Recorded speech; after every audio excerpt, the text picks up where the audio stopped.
This book is important because I wasn't able to have a Lynn Woodstock or a Margot Miranda up on my wall, you know, having a water polo hero, someone to look up to. And I think we're still not at a place in women's water polo where some of the young girls across the U.S. or across the world have that. So this book is a start of having water polo become a part of everyday conversation where we want it to go. So I think going back and paying tribute to everyone that laid the foundation for us and seeing what we were able to do with their foundation and now to where it is now, I think it's great.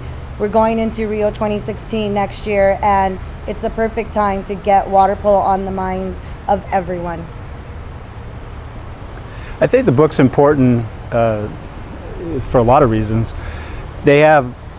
When we were involved in the book, and when we were involved in water polo and trying to qualify and do all that, you're so solely focused on what you're trying to accomplish. There's not a lot of distractions at all, and it'd be the same with the 2016 coming up. Hopefully they're completely focused on the task at hand. We've had the time now to reflect. So we're looking back 15 years. We had a responsibility to be in the first Olympic team to carry on what has already been created. There are so many women, not only U.S. women, but women from Netherlands, Australia, across the whole world that should have already been in the Olympic Games. It was our responsibility to be in the first team to go there to carry that on and to show a great representation, which we did.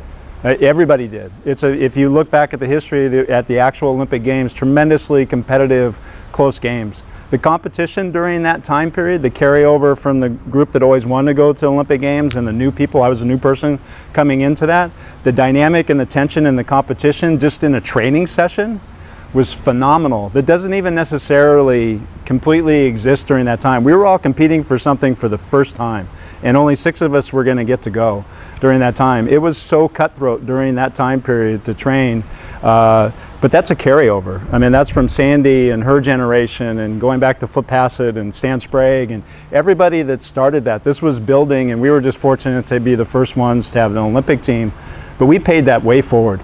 We paid it forward within our program, and even after Sydney, when we had a chance to reflect on what we just did during that time, we made it a part of our program that we're going to pay back. We did clinics, we did things that helped the younger programs that came forward that was purely based on what had happened before. We had a responsibility. We had more funding. We had so many more things that ever could happen. The group that's playing now has so much more than we had during the time period. It's grown from where it is. Water polo internationally and within the U.S. still needs to grow. There's a long, tremendously way to go. But this started way before we started. We had a responsibility to carry it forward. The group that's playing right now has a responsibility to continue to pay it forward and to remember those that were there before.